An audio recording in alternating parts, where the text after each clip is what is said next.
शासकों में काउंट होते हैं। इनके शासन काल के दौरान ही ऐसे बहुत से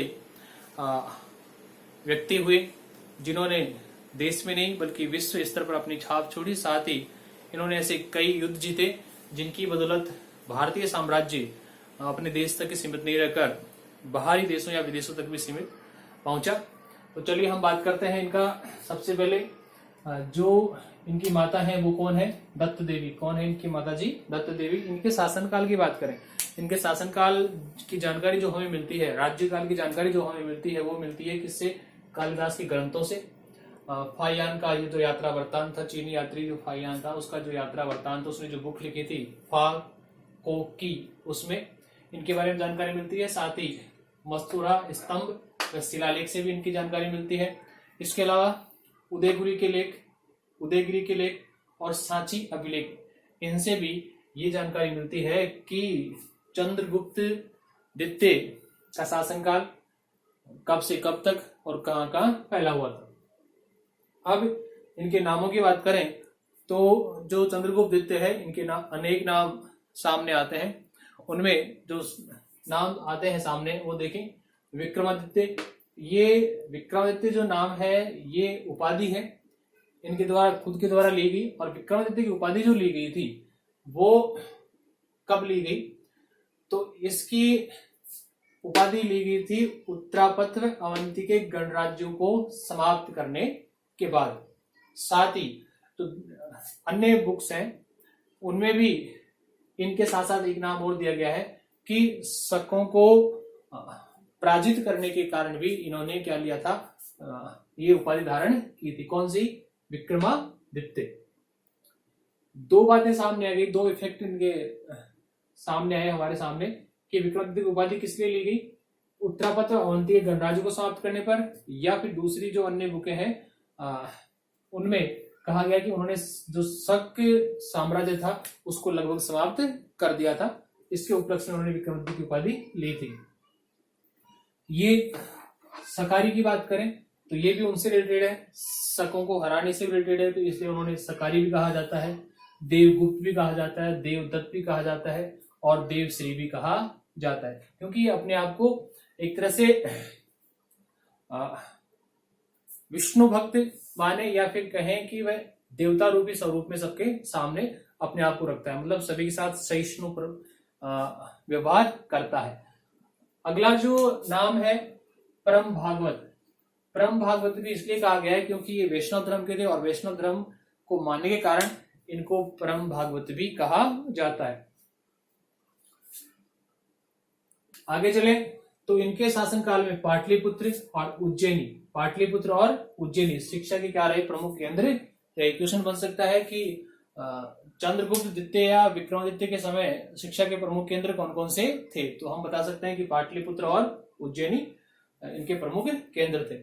डियर फ्रेंड, मैं बीच में रोकना चाहूंगा और आपसे पोलाइटली रिक्वेस्ट करना चाहूंगा कि आप डेली बेसिस में एक टॉपिक क्या कर लें, फिक्स करें और उस टॉपिक को पूरे दिन भर में क्लियर करने की कोशिश करें। साथ ही मैं चाहूंगा कि आप चैनल को अधिक से अधिक लाइक, शेयर और सब्सक्राइब करें ताकि हमें आपसे मोटिवेट मिलता रहे, और कमेंट बॉक्स में कमेंट्स जरूर डालें ताकि हम समझ सके कि आपको वीडियो कैसा लग रहा है कैसा नहीं लग रहा है। इसके बाद हम आगे चलें तो जो चंद्रगुप्त था उसके राज दरबार में नवरत्न रहा करते थे। नवरत्न मतलब 9 ऐसे व्यक्ति, या कहें कि ऐसे व्यक्तियों का समूह जिनके पास किसी ना किसी प्रकार की क्या थी? क्वालिटी थी। उनके पास किसी ना किसी प्रकार की क्वालिफिकेशन थी, योग्यताएं थी। तो उनमें जो नाम प्रमुख हैं वो देखते हैं। कालिदास,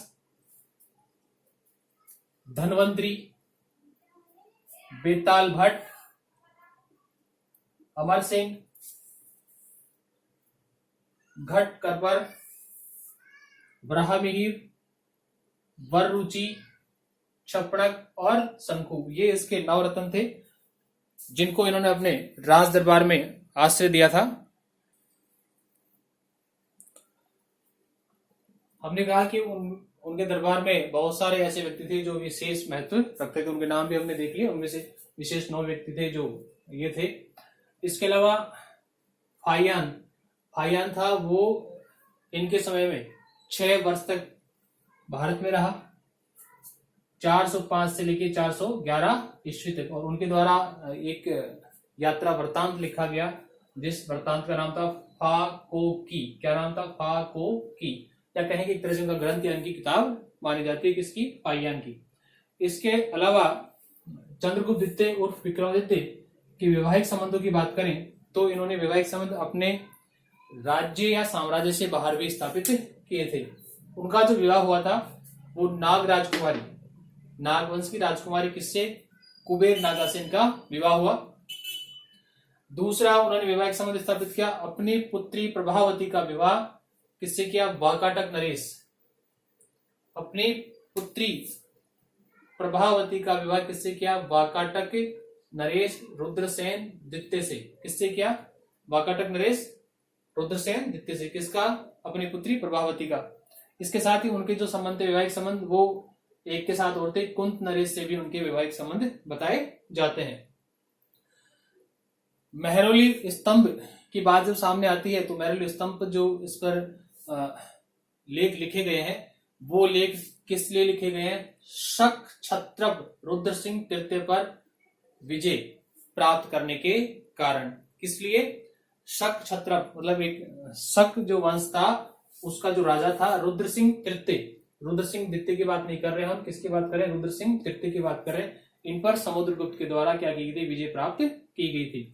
तो इसका उल्लेख भी कहां मिलता है? मेहरौली स्तंभ में मिलता है। तो डियर फ्रेंड, ये था हमारा चंद्रगुप्त सेकंड उर्फ विक्रमादित्य का वीडियो। ये शॉर्ट टर्म वीडियो है और अधिकतर मैंने जितने भी वीडियो बनाए हैं वो शॉर्ट टर्म वीडियो बनाए हैं, अधिकतम 10 मिनट और मिनिमम 6 मिनट। तो ये इसलिए बनाए जा रहे हैं ताकि आपको वही चीजें अवेलेबल कराई जाए, वही चीजें आपको दी जाए जो एक एग्जाम की दृष्टि से, कंपटीशन की एक दृष्टि से ज्यादा इंपॉर्टेंट है। इनमें से ही क्वेश्चन पुटअप किए जाते हैं। इनमें से क्वेश्चन जो पुटअप होते हैं वो अकॉर्डिंग टू सिलेबस क्या हो जाती है? उनकी लैंग्वेज चेंज हो जाती है, और लैंग्वेज चेंज होने के कारण हम क्या हो जाते हैं? इस चीज से भ्रमित, कंफ्यूज हो जाते हैं और अपने क्वेश्चंस का आंसर गलत कर बैठते हैं। तो डियर फ्रेंड, देखने के लिए आपको धन्यवाद और वीडियो को आप लाइक और शेयर जरूर करते रहें।